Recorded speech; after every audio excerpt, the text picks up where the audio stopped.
বাংলাদেশ ৭১.কমের মিথ্যা প্রচারিত প্রতিবেদনের প্রতিবাদ রিপোর্ট করেছেন নিজস্ব প্রতিনিধি সুমিত্রা রানী কুণ্ডু। পল্লবী থানা বিএনপির ভারপ্রাপ্ত আহ্বায়ক হওয়ায় নিশান্বিত হয়ে দলীয় কিছু ব্যক্তি বা কিছু প্রতিষ্ঠান বা অন্য কেউ বাংলাদেশ ৭১.কমের মাধ্যমে মিথ্যা তথ্য দিয়ে ব্যক্তিগত ইমেজ নষ্ট করার জন্য মিথ্যা সংবাদ প্রচার করে বলে মন্তব্য করেছেন আনিসুর রহমান আনিস। এ বিষয়ে স্থানীয় এলাকাবাসী আনিসুর রহমান আনিসের পক্ষে অবস্থান নেন। আনিস ভালো লোক, আনিস শিক্ষিত ছেলে, ওই এলাকার লাগি ভালো কাজ করব। সে ভালো, সে কোনো সন্ত্রাস না, ঘুষখোরও না, আর কোনো মানুষের ইডিং ফিডিং খাওয়ান নেওয়া না। তারা ফ্যামিলি সব ভালো, কোনো লুচ্চা পাইটা খাওয়ান না মানুষ না। এই এলাকার ছেলে আমরা কমিশন তারা বানাইতে চাই, ইচ্ছা আমাকে মনেতে। আনিসে কোনো সন্ত্রাস না, চাঁদাবাজ না, রাপ্তি শুধু কোনো চাঁদাবাজ না, সন্ত্রাস না, হিংসা করে অভিযোগ দিয়া ক্ষতি করানোর লাগে। এই বলতেছে যে আপনি এই ব্যবসাটা ছাড়বেন না, তার কারণ আঙ্গুর বউলাবান কি দিয়ে ভাববো, আপনি যদি ব্যবসাটা ছাড়ি দেন আমরা যাবো কই। পরে এই হিসেবে মাহাজন এই ব্যবসাটা ধরে রাখছে। আমগর মাহাজনের নাম হচ্ছে আনিসুর রহমান। না না না, আমগর মিটারের লাইন আছে, মিটারের লাইন মিটার দুইটা মিটারের লাইন দিয়ে আমরা এই চার্জ দিতেছি গাড়ি। অবৈধ কোনো ব্যবসা নাই, অবৈধ কোনো কারবার নাই। আমগর জানা সত্ত্বে এই এলাকার ভিতরে এক আত্মীয় স্বজন আছে, কোনো সন্ত্রাস চাঁদাবাজ নাই, এবং কি অগর আত্মীয় স্বজন অনেক ভালো মানুষ। আমার সাথে এই কথাবার্তা কই, ব্যবহার ভালো। ভালো লোক, অনেক খুশি হয়েছি। ভালো লোক দরকার আছে আমাকে, এইসব লোক দেখলে কাজ ভালো হবে। ভালো, এখনো তো শুনি নাই এরকম তোর নাম। পথ পাইছে আরো ভালো কথা, খুশি আলহামদুলিল্লাহ। আনিস আমাদের এলাকার গর্ব, সে একটা পদ পাইছে।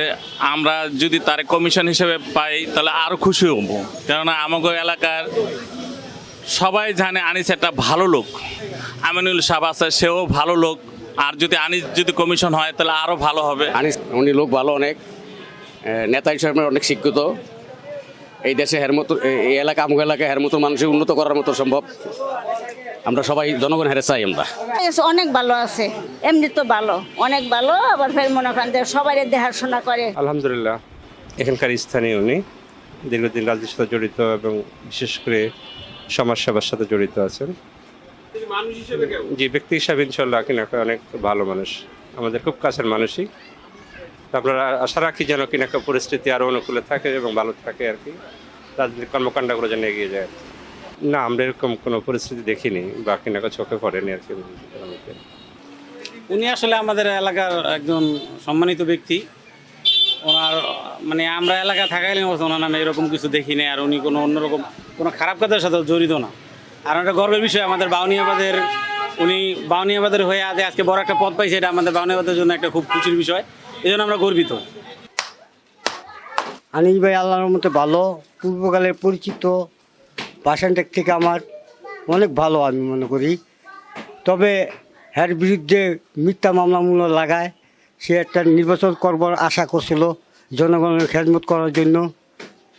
তো আমি জানি সবসময় ভালো, তার আত্মীয় স্বজন লোক আমার ভালো পরিচয় আছে, হেরও ভালো, হেরও ব্যবসা বাণিজ্য করে খায়, জায়গায় হের কোনো কেলেম নাই, এটুকু আমি জানি। আনিস মিয়া তো অনেক ভালো, 18 বছর হলো আমার এই বীরপুরে বর্তমান এই বাউনাবাদ আসা। কিন্তু সে তো অনেক ভালো লোক, সে তো মানুষের পাশে দাঁড়ায়। হ্যাঁ, মানুষের পাশে দাঁড়ায়, মানুষকে সাহায্য করে। হ্যাঁ, এটা আমি জানি। কখনো চাঁদাবাজ আমরা দেখিনি, আমরা কখনো দেখিনি। এদেরকেও আপনারা প্রশ্ন করবেন, এরাও বলবে আনিস মিয়া তো অনেক ভালো। রাজনীতি করতে গিয়ে অনেক লোক আমার পক্ষে বিপক্ষে আছে, এটা স্বাভাবিক। এখন কোন সাংবাদিকরে কারা কী বলছে, কীভাবে বায়েস্ট করছে, এটা তো আমি বলতে পারি না। তবে আমার সম্পর্কে যে নিউজগুলো করা হয়েছে এটা ভিত্তিহীন, সত্যি না। ওনারা কার থেকে কি কথা বলে নিউজ করছে এটা ওনারা ভালো জানেন।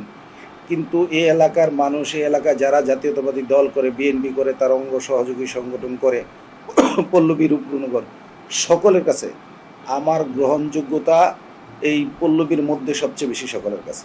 দল পরিচালনা করার জন্য মহানগর থেকে যে সিদ্ধান্ত নিছে জনাব আমাদের আহ্বায়ক, ঢাকা মহানগর উত্তরের আহ্বায়ক, গণপ্রজাতন্ত্রী বাংলাদেশ সরকারের মাননীয় যুব ক্রীড়া প্রতিমন্ত্রী, তারা যে সিদ্ধান্ত নিছে তাদেরকে ওয়েলকাম জানানো হয়েছে। দল থেকে, দলের তৃণমূল থেকে সকলে তাদের ওয়েলকাম জানিয়েছে, ধন্যবাদ জানাইছে। তো সেই হিসাবে কেউ অন্য কেউ দলের বাহিরে বা কেউ কোনো ষড়যন্ত্রকারী বা আমাদের এই সংগঠনের বিপক্ষে যারা আছেন, সংগঠনের ভাবমূর্তি বিনষ্ট করার জন্য যারা পিছনে কাজ করেন, এতে এখানে গুপ্ত সংগঠন আছে, ফ্যাসিবাদীদের দোসর আছে, তারা কে কারে কোন দিক দিয়ে বায়েস্ট করে এই ব্যাপারে তো আমি বলতে পারবো না, আমি এটা জানি না। তবে সংবাদটা সঠিক পরিবেশিত হয়নি, বস্তুনিষ্ঠ হয়নি। আমার রাজনীতিক চলা ঈশ্বরনীত করে বা আমার রাজনীতিক যে দায়িত্ব পাইছি বা সামনে যে দায়িত্বগুলো পাবো অনেকে আশঙ্কা করে, সেই জন্য আমার বিরুদ্ধে ষড়যন্ত্র হইতেই পারে। তবে যারাই মিডিয়ায় লিখুক বা যারাই সংবাদ পরিবেশন করুক, যাতে তদন্ত করে বস্তুনিষ্ঠ সংবাদ পরিবেশন করে, সঠিক তথ্যটা উপস্থাপন করে, এটাই আমার বক্তব্য, যাতে কোনো ষড়যন্ত্রের কাছে তারা টাফে না পড়ে। আমার কারো প্রতি কোনো আক্রোশ নাই, কোনো অভিযোগ নাই। আমার বক্তব্য হইল তারা সঠিক সংবাদ পরিবেশন করবে, কারো বায়াসড হয়ে যাতে কারো খামাখা চরিত্র হনন না করে। আমার বক্তব্য হলো দল যাকে নমিনেশন দিবে তার পক্ষে দলের সকল ইউনিট কাজ করবে। আমাদের প্রধানমন্ত্রী, দলের চেয়ারপারসন তারেক জিয়া সাহেব, ওনারও নির্দেশনা প্রত্যেকটা ওয়ার্ডে ইউনিয়নে একজন দলের প্রার্থী থাকবে এবং একজনেই বিরোধী দলের সাথে কন্টেস্ট করে জনগণের ভোটে নির্বাচিত হবে। এখন দলের হাইকমান্ডের কমান্ড যারা মানবে না, ওরা তো দলের অনুসারী না। চেয়ারপারসন থেকে শুরু করে সকলেই মাদকে জিরো টলারেন্স, এটাকে যে কোনোভাবেই গভর্নমেন্ট নির্মূল করবে। আমরা সরকারের প্রত্যেকটা পদক্ষেপে সরকারের পাশে থাকব, সরকারকে সহযোগিতা করব।